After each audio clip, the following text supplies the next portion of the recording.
பூமிக்கு ஒரே டென்ஷன். எங்கே ககன் வந்துருவாரோன்னு ஒரு டென்ஷன் நக்ஷத்ராவோட பர்த்டேக்கு. என்ன பண்ணுறதுன்னு தெரியல. அங்கே எங்கே போன மாதிரி நடந்துக்கிட்டே இருக்கா. டக்குன்னு ஒரு யோசனை வந்த மாதிரி கேபி கிட்ட வந்து ஃபோன் கொடுங்க மாமான்னு கேட்குறா. என் பையன்கிட்ட பேசுறதுக்காமா அப்படின்னு அவர் கேட்க, ஆமாம் மாமா அப்படின்றா. என் ஃபோனில் இருந்து பண்ணால் அவன் எடுக்க மாட்டான், ஒரு நிமிஷம் இரு அப்படின்னு மீராவோட ஃபோனை வாங்கின்னு வந்து கொடுக்குறாரு. ககனுக்கு ஃபோன் ட்ரை பண்ணுறா, ஆனால் கிடைக்கவே இல்லை. ஆனால் எங்கே ககன் பால்கனியில் இருக்கும்போது பூர்ணி வந்து என்னன்னா பலத்த யோசனையில் இருக்க அப்படின்னு கேட்க, எல்லாம் பூமியை நினச்சிதான் அப்படின்னு. என்னது பூமியா? இல்லை நான் ஒரு பிஸ்னஸ் ஆரம்பிக்கலான்னு இருக்கேன், அதுக்கு அந்த பூமி வேணும், அதை பற்றி தான் நான் யோசனை பண்ணிட்டு இருக்கேன்னு சொல்லிட்டு இருக்கும்போதே பூர்ணாவோட மொபைலுக்கு பூமி கால் பண்ணுறா. பூமி உனக்கு 100 ஆயுசு, ஏன்னா என் அண்ணன் தன் பிஸ்னஸுக்கு பூமியை பார்த்துட்டு இருக்காரு அப்படின்னு சொல்ல, உங்கள் அண்ணன் இருந்தால் கொஞ்சம் கொடு அப்படின்னு சொல்ல கொடுக்குறா. உடனே நாசுக்கா ககன் தங்கச்சியை பார்க்க, ஓகே ஓகே எனக்கு புரியுது, எனக்கு வேலை இருக்குன்னு சொல்லிட்டு அங்கேருந்து நழுவுறா.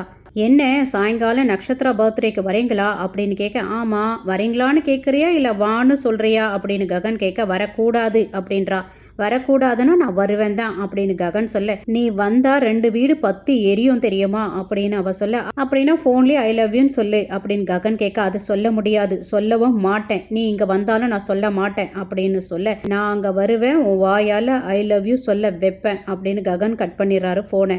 என்னம்மா என் பையன்கிட்ட சீக்ரெட் பேசிட்டியா அப்படின்னு கேபி கேட்க, சீக்ரெட் இல்லை மாமா, பெரிய டென்ஷன் மாமான்னு சொல்லிட்டு கார்டனுக்கு போகிறா.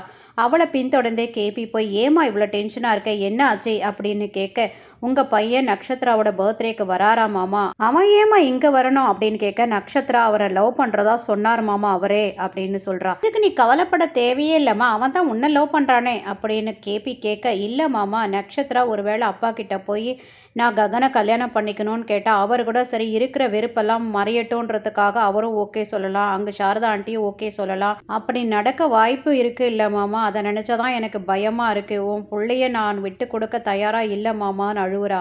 அது எப்படிம்மா ககன் வரத்துக்கு ஒத்துக்கிட்டான் அப்படின்னு கேட்க, அவன் அந்த மாதிரி மெசேஜ் அனுப்பி அவரை மிரட்டுறா மாமா, அதனால் அவர் வராரு மாமா, அந்த மிரட்டலுக்கெல்லாம் ககன் பயப்பட மாட்டானேம்மா அப்படின்னு சொல்ல, இல்லை மாமா அதுக்காக அவர் வரல, அவர் இங்கே வந்து என் வாயால் ஐ லவ் யூ சொல்ல வைக்கிறேன்னு சொல்லியிருக்காரு மாமா, அதுக்கு பதில் நீ இப்போவே ஃபோனில் ஐ லவ் யூ சொல்லிட்டா ப்ராப்ளம் முடிஞ்சிடும் அப்படின்னு கேபி சொல்ல, என்ன மாமா எல்லாம் தெரிஞ்சு இப்படி பேசுகிறீங்க, நான் ஒரு வேளை இப்பயே சொல்லிட்டேன்னா அடுத்த 5 நிமிஷத்தில் வந்து என்னை கூட்டிகிட்டு போயிடுவார், பின்னாடி சரத்சந்திரன் என் அப்பான்னு தெரிஞ்ச உடனே நீ என்கிட்ட இருந்து மறைச்சிட்டியா அப்படின்னு என் மேலே கோச்சிக்குவார், நக்ஷத்ரா தான் அவருக்கு பொருத்தமாக இருக்குன்னு நினைப்பார் மாமா அப்படின்னு சொல்லி. இங்கே சாரதா பேப்பரில் ஒரு கதை படிச்சுட்டு இருப்பாங்க. அதில் ஒரு பொண்ணு தான் பெற்றவங்களை 20 வருஷம் கழித்து சந்திச்சதா படிச்சிருப்பாங்க. அதை நினச்சி பூமி ஞாபகம் வந்து சோகமாக உட்காந்துருக்கும்போது பூரி அங்கே வரா. எதுக்காக நீ சோகமாக இருக்க அப்படின்னோடனே இந்த கதையை சொல்கிறாங்க. எனக்கு பூமியை மருமகளாக கொண்டு வரணும்னு ஆசையாக இருக்குது அப்படின்னு சாரதா சொன்ன உடனே பூரி கேட்குறா, அப்போது அண்ணாவுக்கு தெரியுமா இந்த விஷயம் அப்படின்னு கேட்க, அண்ணா மனசில் என்ன இருக்குன்னு தெரியலடி,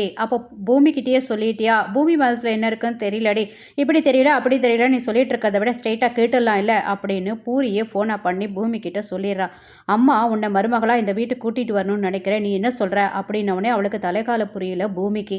சந்தோஷத்தில் ஒன்றும் பேச முடியாமல் அப்படியே இருக்கா. அதுக்கப்புறம் திரும்பவும் சாரதா சொல்லுமா அப்படின்னு சாரதா கேட்க, எனக்கு சரியாக கேட்கல ஆண்டி, விட்டு விட்டு கேட்குது, இன்னொரு முறை சொல்லுங்க ஆண்டின்னு சொல்லிட்டு கட் பண்ணிடுறா. ஏன்னா அவளுக்கு அவங்க அப்பாவோட ஞாபகம் வந்துடுது. அவர் சொல்கிறாரு, நீ அவனை காதலிக்கிற மாதிரி இருந்தால் அந்த வீட்டுக்கு போயிடு, இந்த வீட்டை மறந்துடுன்னு சொன்ன வார்த்தை ஞாபகம் வந்ததுனால டக்குன்னு கட் பண்ணிடுறா. அங்கே வந்த ககன் என்ன டிஸ்கஷன் போயிட்டுருக்கு அப்படின்னு பூரி கிட்டேயும் சாரதா கிட்டேயும் கேட்க, ஆமாம் நீ என்ன டிப்டாப்பாக ட்ரெஸ் போட்டு கிளம்பிட்ட அப்படின்னு பூரி கேட்க, நான் கேட்ட கொஷனுக்கு நீ பதில் சொல்கிறத கற்றுக்க அப்படின்னு காதை திருவுறாரு தங்கச்சியோட காதை. உடனே இல்லை அம்மா பூமியை நீ என் வீட்டு மருமகளாக வரியான்னு கேட்டுட்டாங்க அப்படின்னு சொல்ல ஷாக் ஆகுது ககனுக்கு.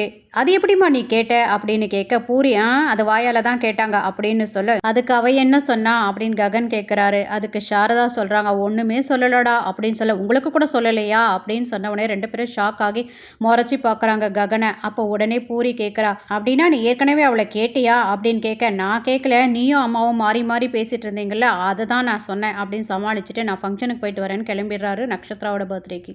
இங்கே நக்ஷத்ராவுக்கு அலங்காரம் பண்ணிக்கிட்டே அபூர்வா கேட்குறாங்க, ஆமாடா செல்லம், இன்னைக்கு ஈவினிங் அப்பா கிட்ட சர்ப்ரைஸாக ஏதோ கேட்குறேன்னு சொன்னையே, இந்த சொத்தெல்லாம் எழுதித்தான்னு கேட்க போறியாடா அப்படின்னு கேட்க, அப்படியெல்லாம் ஒன்றும் இல்லை மம்மி அப்படின்னு சொன்ன உடனே உடனே அபூர்வாவோட சித்திக்கு டவுட் வருது. அப்படின்னா இவ காலையில் அன்லிமிட்டெட் கார்டு கொடுக்கும்போதே எனக்கு பிடிச்சவங்களுக்கு நான் எவ்வளோ வேணாலும் பர்ச்சேஸ் பண்ணிக்கலாமான்னு கேட்டா பார்த்தியா, மேபி அவள் யாரையோ லவ் பண்ணுறா போல இருக்கு.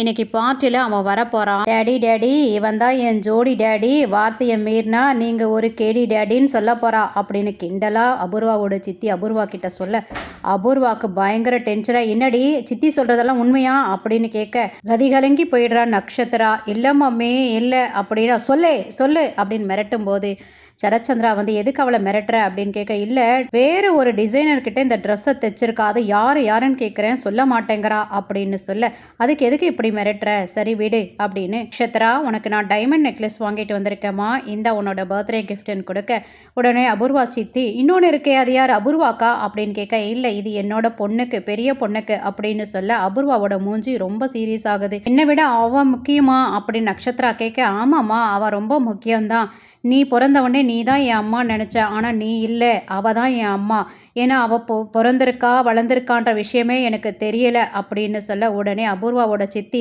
கன்ஃபார்ம் இல்லாத விஷயத்துக்காக நீங்கள் வாங்கி வைக்கிறது சரியில்லை மாப்பிள்ள அப்படின்னு சொல்லும்போது இல்லை அத்தை இந்த பூமியில் வாழறவரில் ஒரு பொய் சொன்னது கிடையாது நம்ம சோபா சந்திரா, இப்போ இறைவனுடைய திருவடிகள் அடைஞ்ச பிறகு அவள் சொல்ல மாட்டா, கண்டிப்பாக என் பொண்ணு உயிரோட இருக்கான்றதை நான் நம்புகிறேன், ஒரு நாள் வருவா, இனிமே உனக்கு என்னென்ன வாங்குறனோ அதே மாதிரி அக்காவுக்கும் வாங்கி நான் அடுக்கி வைப்பேன் அப்படின்னு சரத்சந்திரா சொல்ல உடனே கேபி வாங்கி சேர்த்து வைக்கிறதுல என்ன சந்தோஷம் வந்துட்டு போதும் மச்சான், நீங்கள் பூமியை பெரிய மகளாக நினச்சி பாருங்கள், உங்கள் பெரிய மக பூமி உருவத்தில் இருக்கிறதா நினச்சி பூமிக்கு போட்டு அழகு பாருங்க அப்படின்னு சொன்னவனே நல்ல விஷயம் பண்ண கேபி அப்படின்னு பூமியை கூப்பிட்டு அபூர்வா இந்த செயினை பூமி கழுத்தில் போடுன்னு சொல்கிறாரு. எரிச்சலோடைய அந்த செயினை பூமி கழுத்தில் போடுறாங்க அபூர்வா. அதுக்கப்புறம் சரத்சந்திரா சொல்கிறார் இனிமே நாம் வாழணும்னா அக்காவோட தயவு நமக்கு தேவை, ஏன்னா இந்த சொத்து மொத்தமே வந்து சோபா சந்திராவோடது, அதுக்கு முழு உரிமை வந்து என் பெரிய பொண்ணையே சாரம், அவளோட தயவில் தான் எல்லாரும் என்ன உள்பட எல்லாரும் நம்ம வாழணும் அப்படின்னு சொல்ல ஒன்றுமே புரியல அபூர்வாக்கு அப்படியே நெஞ்சு வெடிக்கிற மாதிரி ஆயிடுது.